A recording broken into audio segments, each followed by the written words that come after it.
Hello Leo, and welcome to your monthly reading. So slightly different format this time because I am away. I'm in Sydney and helping my mum out. Her husband's in hospital. Long story, but things are easing. I've had to do it this way. This is the format. I've pulled the spread already. But when I was just tuning in for you, just at the very beginning, before I even pulled any card, I got this sense of the lion ready to leap, making this big leap. I should also say that where I am is under the flight path. There may occasionally be a plane that comes past. But this is exciting. A little bit like this Two of Acorns, this hawk that's like ready to leap into something new. This is the Two of Wands. So it's a fire energy. It's insight and focus. So it's a sense of you know what you're doing here. But it's next to the Chariot. It is going to require some work. We have Jupiter has moved into Gemini and we are moving into Cancer season as well. And it's like you've got the Chariot twice, which is you're putting the wheels in motion. You're ready to put in the work. You're ready to move things forward. You're ready to bedazzle and beautify something in your world. Commit to something big here. There's something really positive that's coming through that could be very, very deeply fulfilling. So I love the fact that the Moon Cancer Jupiter is coming through. For some of you, this does mean moving or traveling, moving home with the Chariot, but it's just this sense of moving something forward. You're the charioteer, which is really fantastic. And we see the Chariot in your near future as well. So as the situation, we have the Three of Pentacles. So I just wanted to say before we move into this, Leo, that this reading is for Leo, Sun, Moon and Rising. Always recommend to watch all three of your placements if you know where they are, because it gives you the fuller picture of what's going on for you. And this is a general reading, Leo. Just take what feels right, leave the rest. If it does really resonate, you'd like to go further into the future and deeper, there will be an extended reading and the link for that will be in the description box below. So this feels like a very exciting leap into something new. And it's about opening your mind to what that is. I feel like there's sparkle and shine, which is really lovely. We have as the main situation, the Three of Pentacles. I do think you've got to be on the ball with this. Like you've got to be ready to kind of take those necessary first steps, those first actions, and then get ready to commit to it. Ready to kind of do the hard yards, to push where you need to push and to be able to get where you want to go. This feels really exciting. So we have as the main situation, the Three of Pentacles. This is about collaboration and productivity. There are other people around, opening up to new people, new situations, group projects perhaps, or collaborations. Whatever it is, there's something that you could work better with other people involved. Other people can give you some really great support or give you some really great information, or they can be doing some really wonderful things with you. You might be making these really interesting connections. But the Three of Pentacles, they're building a cathedral here. So they're building something really beautiful. And I feel like be open to the people that can help you. There's helpful collaborations around. Crossed by the Eight of Swords, you might not want to or be ready to open to this just yet. It's like your mind, either you haven't met these people yet or your mind is shut to them. So this is the challenge, is the Eight of Swords, is opening your mind to saying this is possible and I can do this, and what this person is offering or suggesting or what they can bring to the table could totally transform something. It could totally expand it. And so it really is a sense of opening up your mind. But you can definitely do that because you are crowned by the Empress, and in her mind she has that beautiful crown of stars. So it's the sparkle.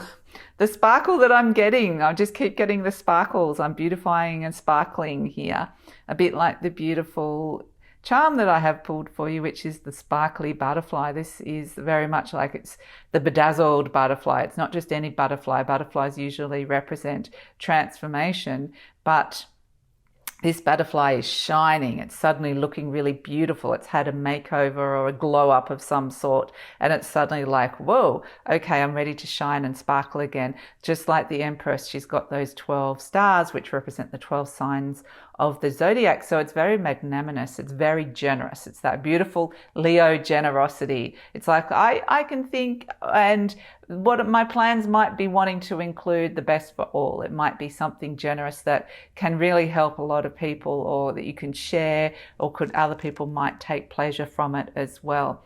So the Empress in your conscious mind is a really beautiful energy of abundance flowing, or wanting to find that abundance flowing anyway. It's very beautiful with the Empress. Is also about nurturing something that you really are finding pleasurable, something that you're finding really enjoyable, something that potentially you're finding deeply fulfilling. So it's got a lot of Venus energy around it as well. So it's opening your mind to the things or people or ideas that give you pleasure and bring you abundance. And so throughout this, we're seeing deep down what's happening here is this Ace of Pentacles, which is very much, this is the new cycle beginning.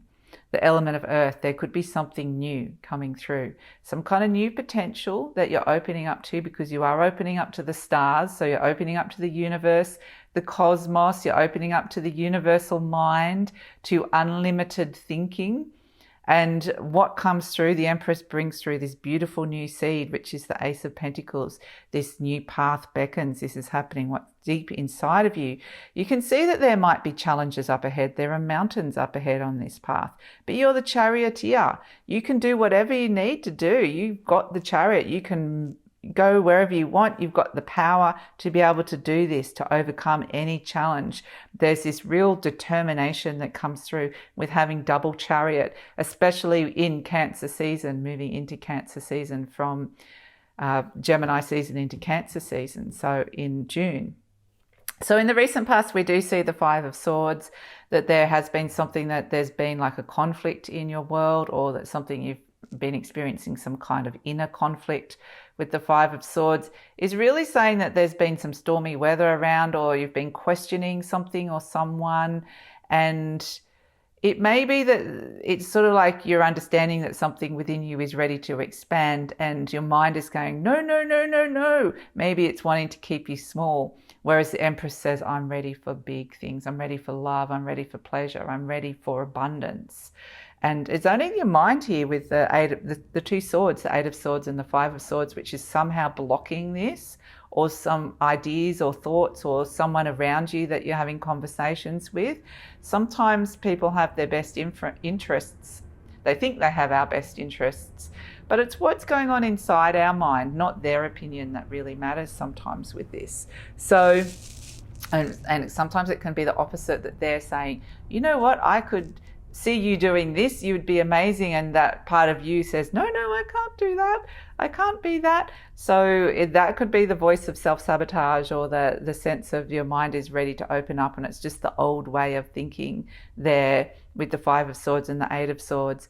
But yeah, in the near future, I see that resolving with the Six of Swords and the Queen of Swords. Suddenly we move into clarity and harmony, which is really lovely. Whatever's been there inside your mind, kind of you're trying to, that little thing that you've been trying to, that's been holding you back, or you've been trying to make sense of, or just been bothering you there in the back of your mind, that gets resolved, which is really lovely. There's a lot of cards about moving here, movement at the station, because the Chariot can represent moving, and so can the Six of Swords. So whether this is you are physically moving, or whether this is you have the possibility for something now to transition and move forward into something very different and new that can bring stability and completion. So absolutely, in the near future, we've got the Chariot coming in. That's you donning your armor, going right. I love the Sphinx actually coming in for you, Leo, the two Sphinxes of the Chariot, because it's the body of the lion and the head of the human. So it's very Leo-ish energy, really. And Sphinxes speak in riddles. They speak in riddles. So it's like something that just hasn't quite made sense, or something that felt like you're being pulled in two different directions, and you couldn't quite choose, or for whatever reason. Interestingly, the Charioteer, they're bringing me to, okay, cracking the code. Oh my gosh, I'm seeing so much in this card that I don't normally see. Okay, there's the Star, On the crown, again with the Charioteer, the star around the throat and the heart chakra, there's the two houses, there's the codes, the things that don't make sense, the hieroglyphs.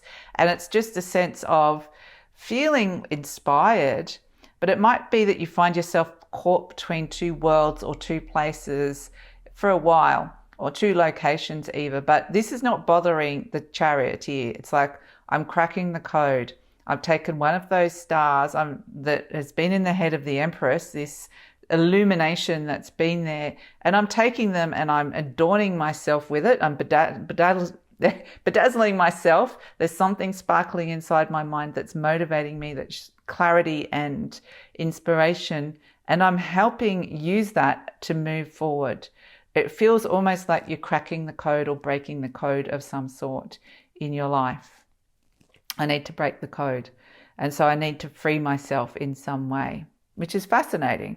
So we also have, as you in the situation, you're turning up as the Lover's card, which is a very strong Gemini energy. We've got a lot of Gemini energy around at this moment in time. And the Lover's card represents a choice.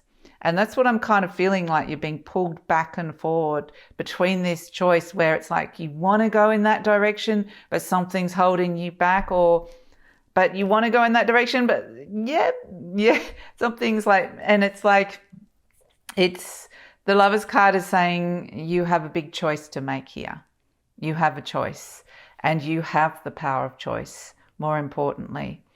So it very much is saying that there's a very significant choice coming in around a direction that you might be heading in, a new direction you might be heading in on the material realm especially. And this might involve relationships as well. This could be a new relationship or a new direction for a relationship, a new direction when it comes to your work, your career, your money. There's something really lovely here, but you have this very powerful choice here to choose this. It's like you almost have to choose it. The universe is kind of dangling it in front of you. You kind of have a sense of what this might be, where you want to go with it. And then there's that little part of you that's holding you back, maybe. So we've got, as the energy surrounding you, the Six of Pentacles. This is about balance. So a balanced approach might be the best approach here. And it's like, it's very charitable. It's the card of charity. It's about giving and being able to receive. And so give a little bit. If it feels like, oh, this is all just too much for me, give it a little bit. Give what you can, because it's about making this choice and moving something forward at the right pace for you. So the Six of Pentacles is that there might be a little bit more than what you are needing coming in for you. So sometimes when the Six of Pentacles comes in, this is where somebody might get a pay rise or a promotion of some sort, or it may be that what I keep getting, be open to receive. And if it might be on the opposite shoe, maybe there's someone around that needs a little bit of helping hand and you're helping them out as well. But this is helpful energy, be open to give and receive. And we're seeing that with the Three of Pentacles, that there's people around that can make a situation so much better for you by opening up to this collaborative energy. So be open up to that. If there's help needed, time, effort, energy, money, the Six of Pentacles is a little bit of extra that could go a long way. Hopes and fears, we have the Nine of Cups. This is all about your fulfillment, and it's interesting. Your affirmation card is, I am deeply fulfilled by all that I do. I feel like that is like this motivating factor here. It feels almost like that's the core of the issue. So it's like you're keeping that. That's one of the stars that we keep seeing inside your mind, is it needs to be fulfilling. That's what's motivating me. And then we have, as the outcome, the Six of Swords, the Queen of Swords, and the Ten of Pentacles. So we're seeing the Queen of Swords, her head is now clear above the clouds of fear and doubt. She's suddenly found the clarity to say yes to something, and she's saying yes to the Ten of Pentacles. And the Ten of Pentacles can be a legacy. The Ten of Pentacles is something that is ready to complete. It can bring more stability in. It could be something really fantastic. There could be a windfall of some sorts. So the Six of Swords, we're seeing mentally that you'll be able to move on from the conflict of the Five. from something that was feeling like a bit of a drama into a place that feels more peaceful. It might still feel like you're in a bit of a transition phase, but you're getting really clear about the things on the material realm that are really good for you that you are ready to say yes to. So, and this is again this sense of something transformative can be happening here that brings the sparkle and the shine. So we have as an overall energy the Three of Wands, which is the young Emperor. This is about getting ambitious. We have the Empress here, so it's very divine feminine. It's about nurturing this path, moving forward. And then the young Emperor is there waiting for the ships to come in, waiting for the good results, ready to expand and grow, ready to be doing something. You've moved from the Two of Acorns, which is the Two of Wands, into the Three of Wands. There's this beautiful sense of being able to move forward and expand when it comes to your creativity, when it comes to your soul and spirit, when it comes to the fire in your life, when it comes to what it is that you want to be doing. So speaking of that, we have as your affirmation card, I am deeply fulfilled by all that I do. Each moment of the day is special to me as I follow my higher instincts. That's what the Empress is doing. She's following her higher instincts. Very much like trust that, because you've got that crown of stars. And listen to my heart. That's what the Empress does as well. I am at peace with my world and affairs. That's actually an interesting word, that I am at peace, because that's what the Six of Swords is. It's moving to a place of peace, which is really fantastic. And then we have the beautiful butterfly, our bedazzled butterfly. As you know, butterflies represent transformation, but yeah, it's all about the eyes, how you're seeing this. It's like if you put on these new glasses and suddenly everything started to sparkle, or you're seeing unlimited possibilities around you. It's like you're seeing things through this new lens, where you might quite literally be seeing something beautifying and sparkling and changing in your life, which could make a huge impact for you. So that's where I'm going to leave it, Leo. I'm going to take it over to the extended reading now. We see this Queen of Swords is saying yes to the Ten of Pentacles. She's definitely saying yes to something big in the material realm, something that could bring stability, something that could be related to a legacy, something that could mean a final completion stage coming through. But definitely feels like there's something really positive and big that she's saying yes to in the material realm. And we're going to see what happens after that. We're going to explore that in the extended reading. How does this all progress? Because I feel like there's this very confident, yes, this is what I want. This is how I'm moving forward. And it feels like it's being very supported by the universe. And I just want to explore even further what else Leo needs to know about this, what else you need to, where this is all going. And what's happening with this Queen of Swords once the clarity comes through and this very strong resolve that this is what I'm doing, how is that going to be supported via the universe, through the universe, that beautiful crown of stars? So that's all going to be in the extended reading. Thank you so much for joining me. Please click on the link below. The extended reading is in the description box below, and I usually pin it to the comments as well. And thank you so much, Leo. Please like, subscribe, share, leave a comment. Love to read your comments and hear what's going on for you. And take care.